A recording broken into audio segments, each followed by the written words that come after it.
very much for taking your time to hang out with us for a little bit. Now, this is kind of a weird setup. My instinct just wants to go something along the lines of, it's 52 degrees at 3:44, except that it's probably not going to be 52 degrees for everybody that listens to it. It's not going to be close to 3:40 whatever when somebody gets around to listening to it, because it's not live. But that's that old me that wanted to be in radio, kind of doing his thing. Long story. Anyway, so what we're going to do here is just me with a microphone and just chatting about life. You know, I don't necessarily have the answers to most things. But does anybody else really? I mean, we're all just kind of figuring this out. And it's just an opportunity for me to kind of riff on what pops through as, you know, people make points or ask questions, or things just kind of come up over the course of my own experience. And this is just going to be a little bit of everything. What we're going to talk about in this little production is a couple of questions that I posted in social a few days ago. I got some responses back, and I'll try to riff off of those. Everything's kind of got a little bit of a fall-based theme. Except I don't discuss anything pumpkin spice, and I don't quite bring up Thanksgiving in its own topic yet. But I did ask a couple of things. We just cleared the end of daylight saving over this past weekend. And I stated that and I still do kind of think that that Sunday where it ends is the absolute worst day of the year. I'd give back the hour of sleep for it to go away. And it's, for me, more than just the bullshit of being dark at 5 o'clock. Which is bullshit, of course, but just, no.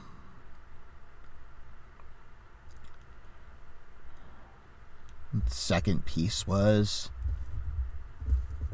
Adam Sandler was only part right. Halloween, certainly this year, managed to also last 8 crazy nights. Although on further review, it might actually be closer to 9, which makes the Adam Sandler point move, but it stays in because I said so. But anyway, what is it about Halloween that we really want to hold on to it more than most other holidays?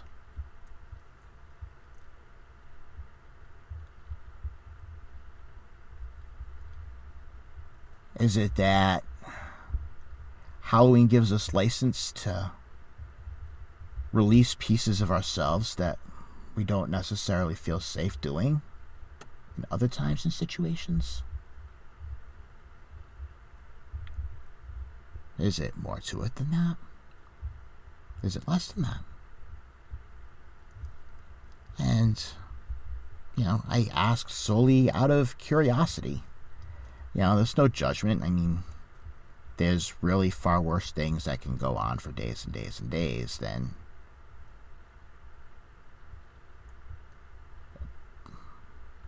things that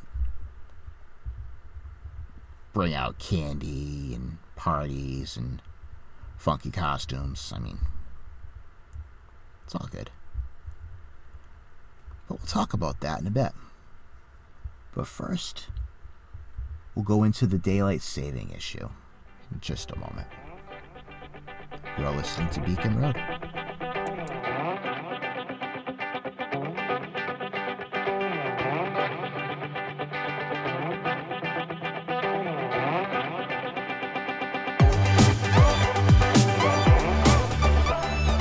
This is Rich Levine, and you are listening to Beacon Road. Daylight saving. And apparently, it's called saving and not daylight savings with an S. Who knew? I didn't. Did something change, or was it always this way and I just completely missed it? I'm not that curious, really. I just find it a little bit interesting. And I'm sure that the conservatives are railing on Fox News about how it's a liberal conspiracy, while the liberals are on CNN railing about conservative oppression. I mean, it is a dandy and why, right?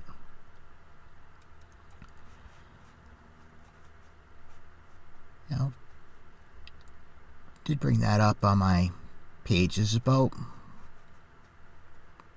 the concept, and the general consensus is that it needs to go.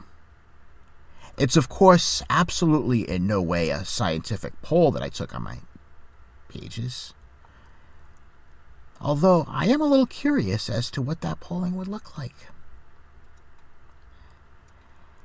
Now, I'm not sure if I'd want to keep it standard time or saving time the whole year, but I can kind of feel the whole pick it and stick it thing. As TN commented, couldn't we just follow the example of Arizona and Hawaii? I guess it made sense back in the day when apparently Ben Franklin came up with the idea. Is there anything old Ben didn't do, by the way?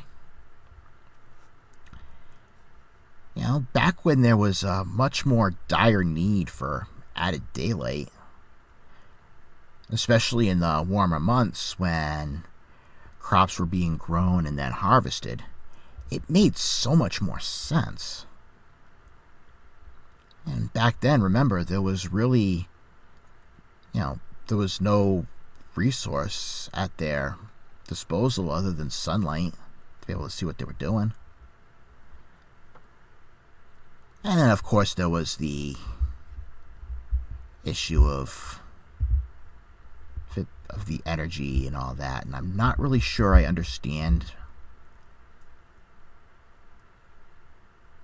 how that works in this form, but I could see where if there were more hours of darkness where people were functioning, that there'd be more of a need back then to use, whatever fuels they were using, coal or, whale oil or whatever the hell they used, and trying to save a little bit of that.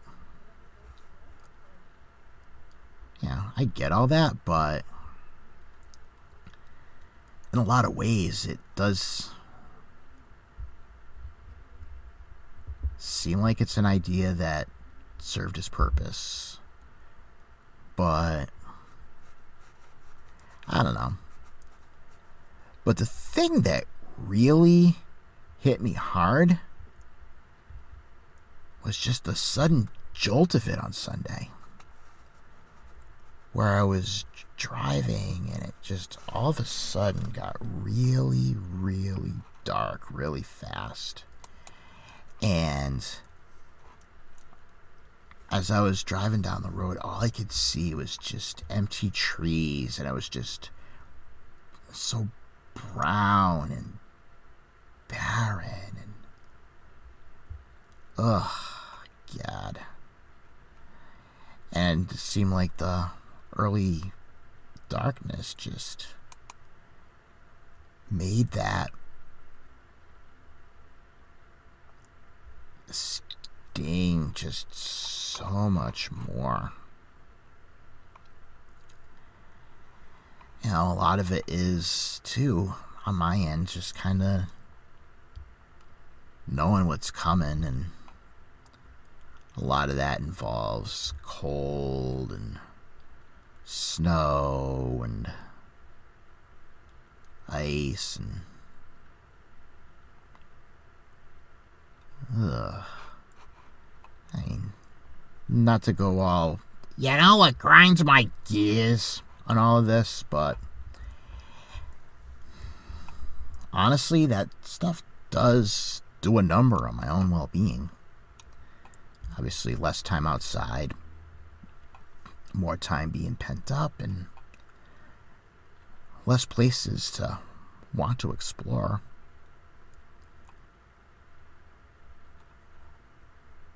And not so much in the last couple of years, but there were times in the past that the change in season would really do a number on my back, and things would just lock up, and all of a sudden I'm like hobbling across the house, and even that was a challenge. I did find making some changes personally alleviated a lot of that. And that part's no longer a thing. At least, not to the extent it once was.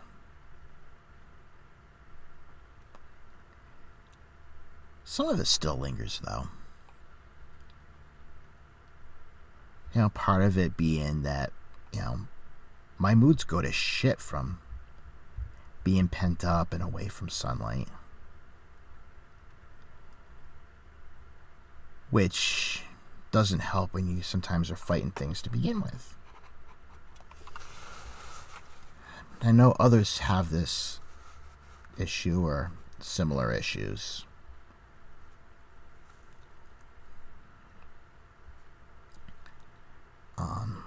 I know other people have had success with the sun lamps.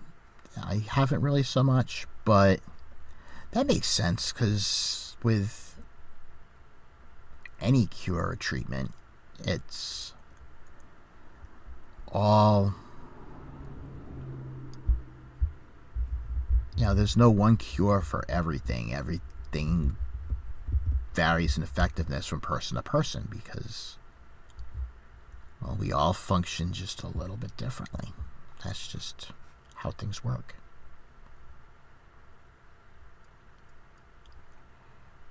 And my other winter issue is, well, I'm still pissing and moaning about that, is how my body's always processed the cold. Now, if you know me in real life, you're going to notice that I don't really go for ice cream very much, and when I do, it's usually going to be a shake or a frap. And when I think of it, I try to avoid getting ice in my drinks. And I tend to like my stuff more lukewarm than I do cold. And that's part along the same lines as why I can't deal with cold weather. I find that my body processes the cold in a similar manner as it does pain. I feel pain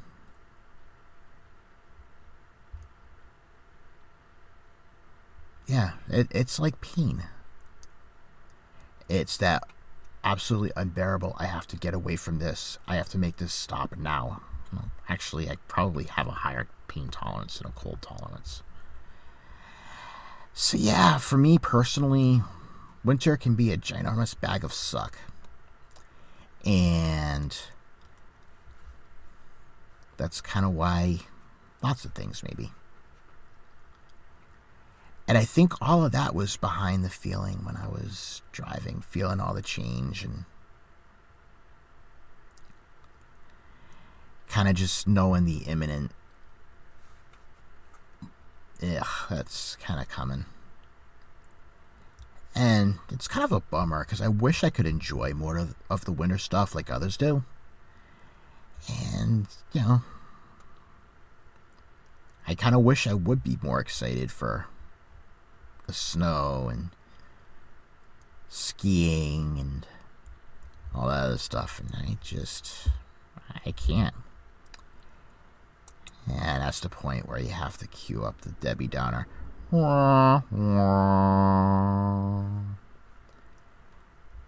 Just, but yeah, that's kind of what was my trigger to it.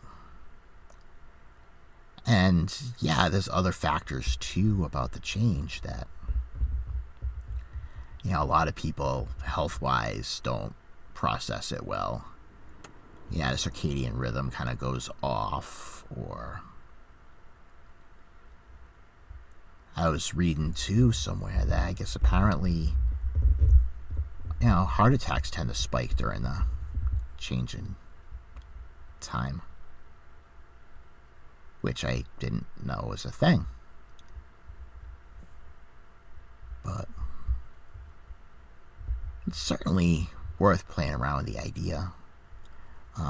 Maybe Hawaii and most of Arizona, and I guess Florida was looking to petition to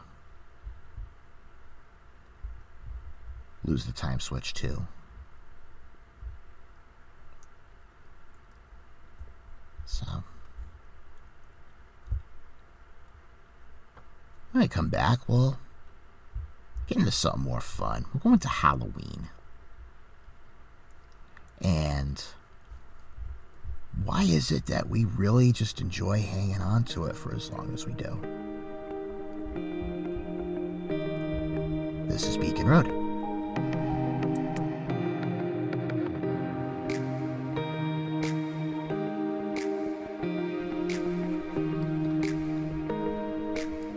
And thank you again for sticking around. We're gonna change it up and talk about Halloween.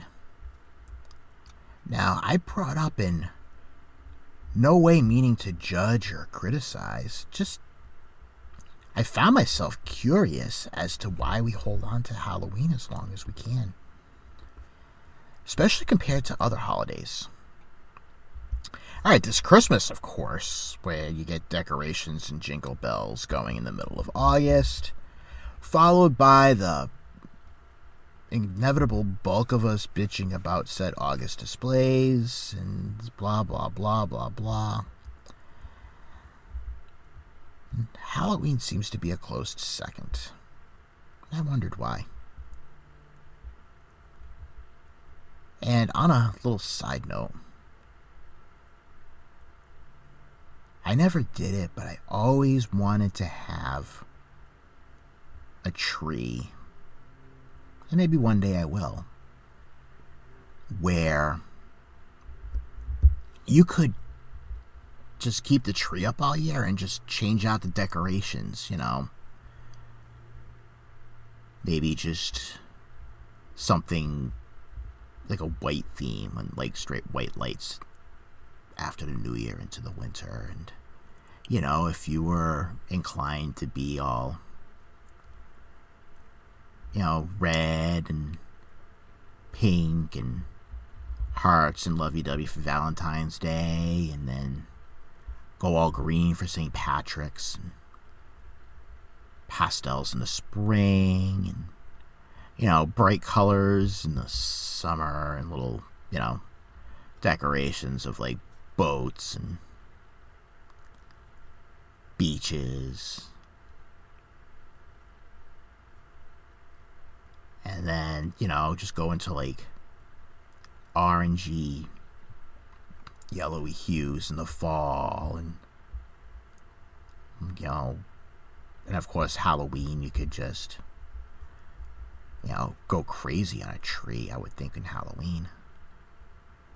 Heck, you could just put a tree up in like early October and go right through December and just call it the Tim Burton tree. You know, Nightmare Before Christmas. No, yeah, maybe. Somebody would be down for a Tim Burton tree. Somebody that is listening to this would absolutely be down for a Tim Burton tree. Anyway, and side note, back on task.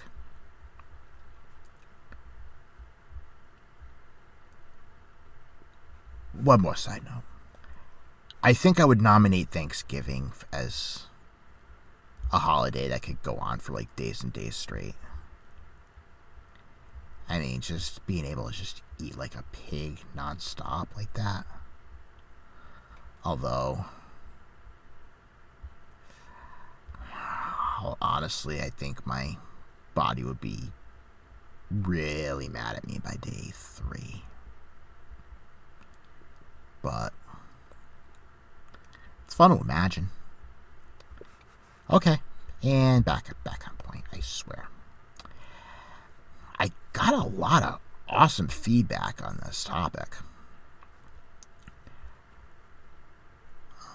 Amy made a good point about the simple calendar placement and how that really kind of alluded to it.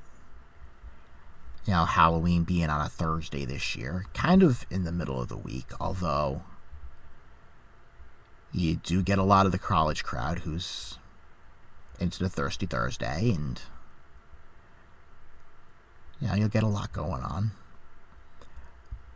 But still, it opens up the weekend before and after as kind of sort of bookends. You know, I wonder what happens next year when it lands on a Saturday. Does everything all kind of pile together at once? Or does it still manage to drag out? Be interesting to see. You know what? I bet you it does manage to drag out. And I'll kind of get to why as we're kind of continuing along. Susan talked about the need to decorate, de-stress, and, you know, we kind of need to let it all hang out a little more than just on the 31st and the weekend prior. We really do, for the most part, kick the crap out of ourselves on a day in, day out basis, trying to keep up with this and make up for that. And, you know, too often we don't allow ourselves enough joy, enough downtime, enough fun. And Halloween does offer up a number of opportunities to be able to do exactly that.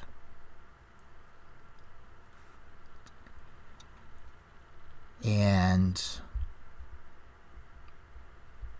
Wendy starts to lead me down one of my bigger points on this. She was talking about how Halloween offered her up the opportunity to be able to dress up like a gypsy, and by doing so, really begin to connect with a part of her that's really become a big piece of her life. This is kind of a big thing. Think about it. You know, our personalities are not very simple. They're actually quite complex. There's these little pieces that either we keep buried or stay in our subconscious, or, we're not all Ron Swanson. We just have these different aspects that build up what we are. A lot of them are tied away for certain situations. It's human nature to behave a certain way at, a family gathering or around the kids, or, maybe you're someone that really knows how to dial up the small talk at a formal occasion. But otherwise, when you're home, you have an entirely different thing going on. Maybe you just, sit in front of the tube most of the day. Or maybe, a lot of us have a different personality at work. I had to be able to kind of become an asshole really quickly in certain situations.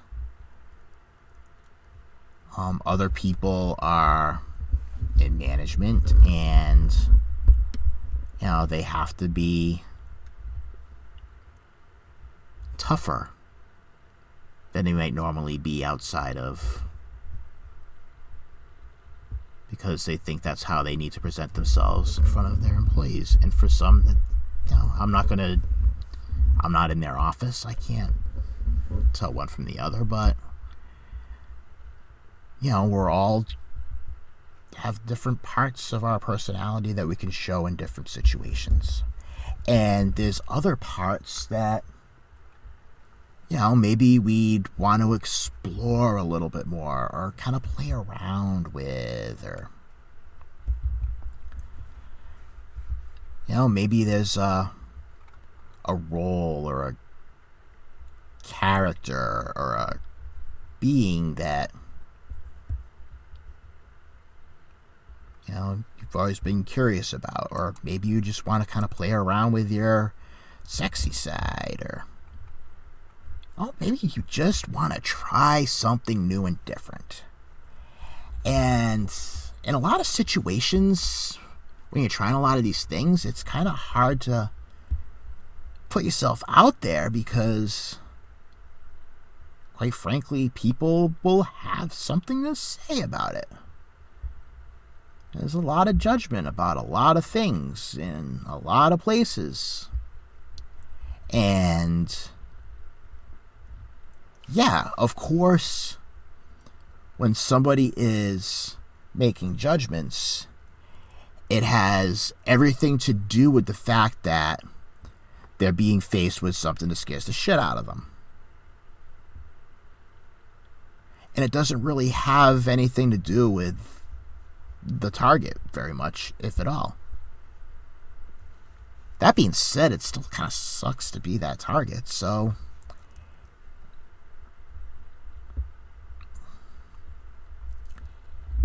Halloween is a good opportunity to kind of be able to play around with some of that stuff and, have it be quote-unquote acceptable. Or, maybe sometimes people just like to play around with scary or gory stuff. I know plenty of people that love horror movies, and hopefully they don't have desires to carve people up with chainsaws, but other than that, it's a chance to, like I said, explore, to play, to imagine, to experiment, and to satisfy our curiosities without having to deal with bullshit repercussions. We kind of get to act like kids for a little bit.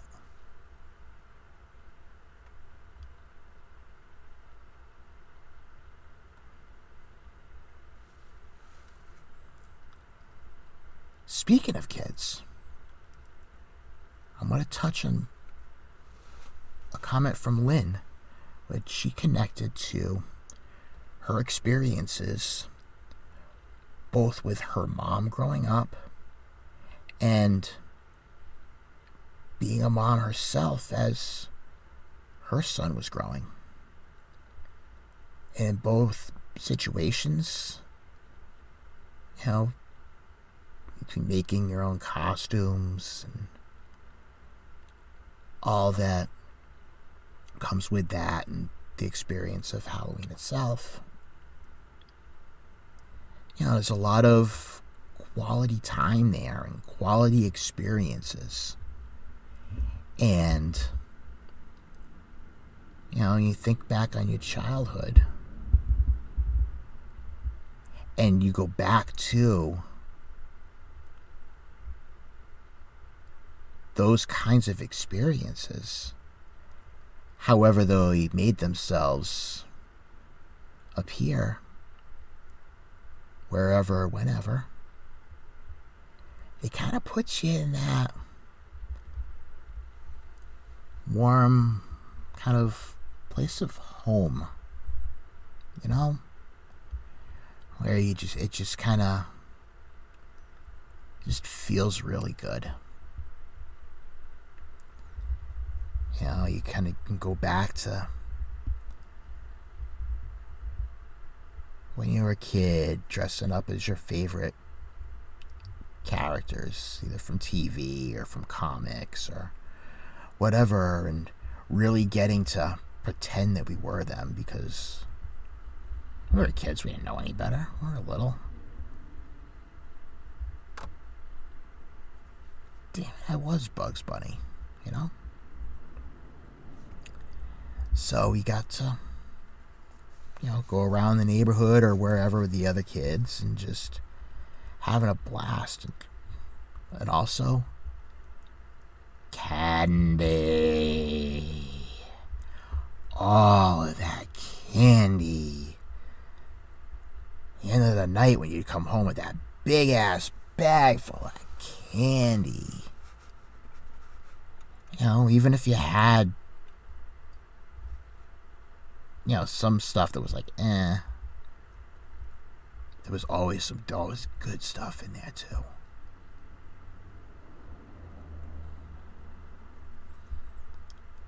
And for the most part, when we were little, was there any better payoff than having a month's worth of candy sitting in the house to pick off? Even if we did eat all of it in less than a week. And it didn't feel so good. But it was still awesome. Think about it. Even as stuffy-ass adults, we still lit up like kids at the sight of a crap load of candy. It's just kind of what we do. Except, I do have one question to the candy people. Fun-size candy.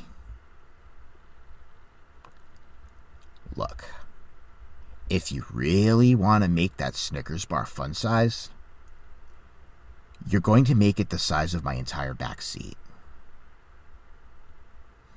Or even better, the size of the entire couch. Now that is freaking fun size.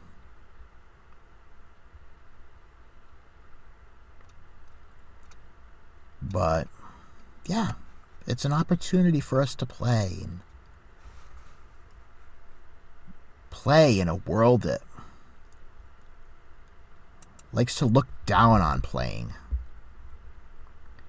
Which is, of course, bullshit, but that's kind of how we're hardwired. No wonder we frickin' drag this out as long as we can. Because we gotta go back to being our stuffy adult selves when we're done. And I put all the costumes and games and candy and stuff away until next fall. Think about it too much. We should just play more.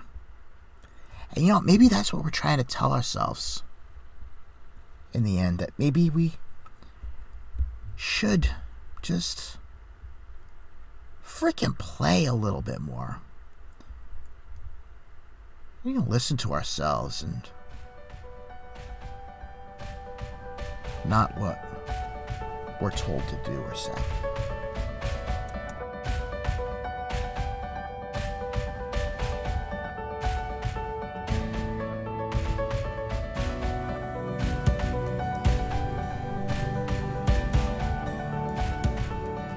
So that's what we got to talk about today here on Beacon Road. Just kind of got to riff a little bit on some of the goodies that fall brings. If you've got an idea or a question on life that you kind of want to hear somebody banter about, yeah, shoot me a message. Come take a peek at the website. It is beaconroad.net. And on there, I've got a number of writings and musings from myself and a couple of others. It's a place where,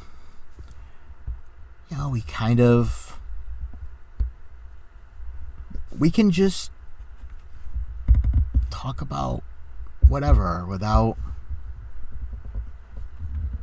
fear of retribution. You can,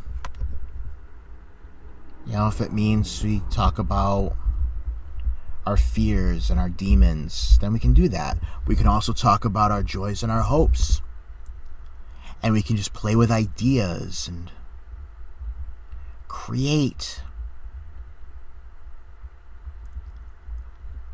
It's there for all of those things. And that's kind of what I use it for. And you're welcome to come and hang out too.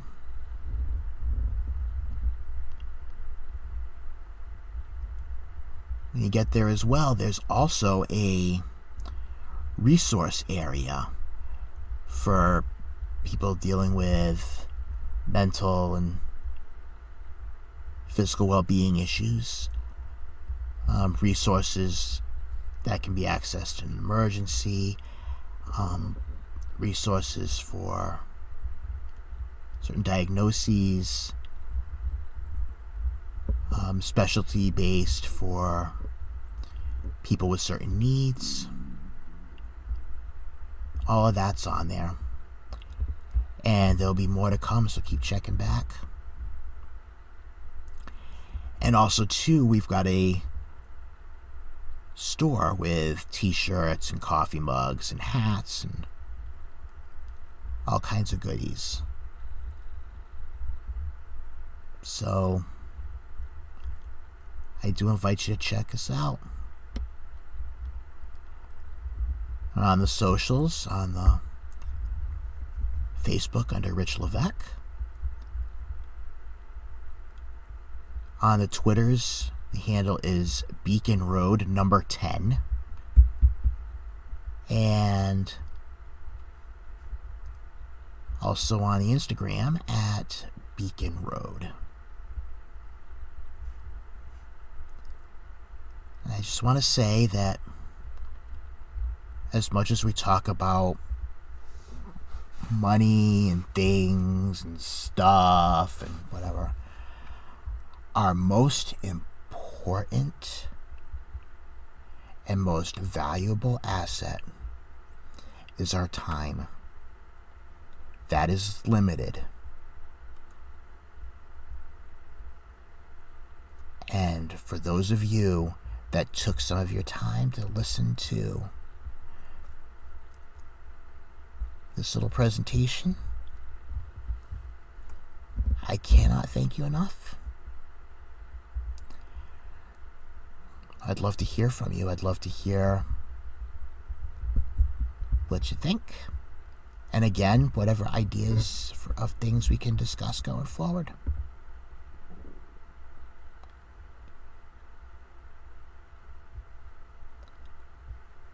And with that, we're gonna call it a day, and we are going to chat soon. Take care. Peace, love, and tacos.